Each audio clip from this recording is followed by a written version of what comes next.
أهلا بيكو. في تحليل النهاردة هنجاوب على واحد من أكتر الأسئلة اللي بتخوفنا كلنا: هو الموبايل فعلا بيتجسس على كلامنا؟ أكيد كلنا حصل معانا الموقف ده.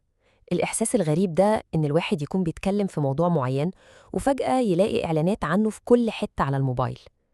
الموضوع ده بيخلي السؤال يطرح نفسه بقوة. والشعور ده على فكرة مش مجرد تهيؤات.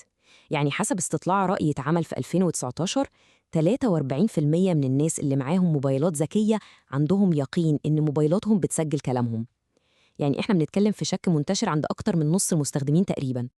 طيب، ده اللي إحنا حاسين بيه. في المقابل بقى الشركات نفسها بتقول إيه؟ الحقيقة إن القصة دي مش جديدة خالص، والشركات الكبيرة بقالها سنين طويلة بتحاول تنفي الإشاعة دي. الموضوع على الساحة بقاله فترة طويلة. يعني في 2016 فيسبوك طلع بيان رسمي.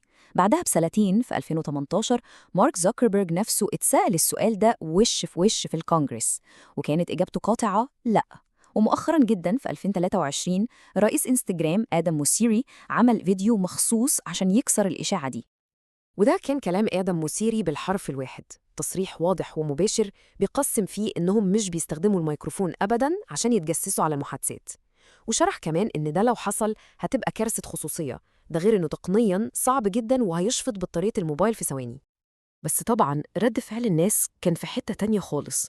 التعليق ده كان من أكتر التعليقات اللي جابت لايكات على الفيديو بتاعه، وده لوحده بيورينا قد إيه الشك لسه موجود وبقوة. يعني بالرغم من كل النفي الرسمي ده، الناس لسه مش مصدقة. يبقى السؤال المهم هنا: لو الشركات مش بتسمعنا، إيه اللي بيحصل بالظبط؟ الخبراء والباحثين في الأمن الرقمي رأيهم واضح. فكرة إن الموبايل يسجل ويحلل كل كلامنا دي حاجة شبه مستحيلة ومش عملية خالص. الموضوع محتاج كمبيوترات جبارة عشان تعالج كل البيانات دي، ده غير إن بطارية الموبايل هتخلص في دقايق.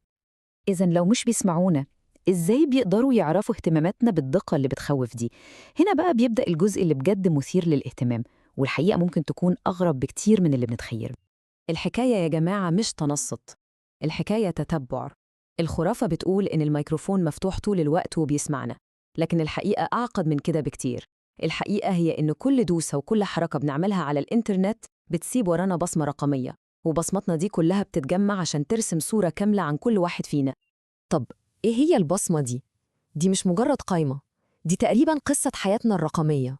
كل حاجة بنبحث عنها، كل موقع بندخله، كل بوست بنعمله لايك أو كومنت، كل ده بيتحول لبيانات مكاننا فين بالظبط عن طريق الجي بي اس.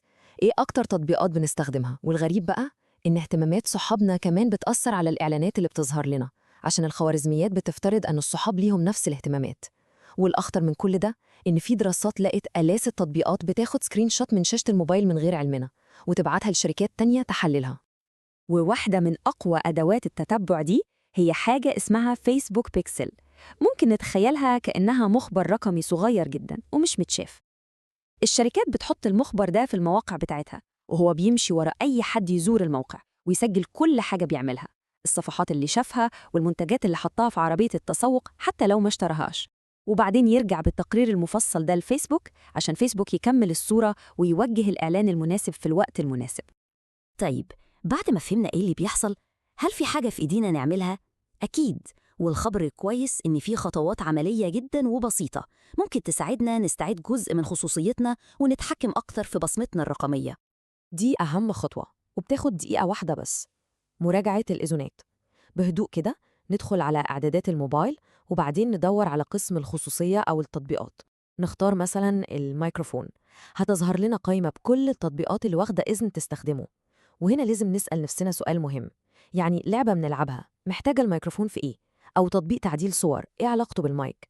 غالباً مفيش. أي إذن نحس إنه مش ضروري لازم نلغيه فوراً. ودي كام نصيحة سريعة ومهمة. أولاً، جوه إعدادات الخصوصية في الموبايل نفسه في اختيار بيقلل تتبع الإعلانات، لازم نفعله. ثانياً، في فيسبوك في خاصية اسمها النشاط خارج فيسبوك، ضروري ندخل عليها ونمسح كل البيانات اللي متخزنة هناك. وكمان استخدام متصفحات بتركز على الخصوصية بيفرق.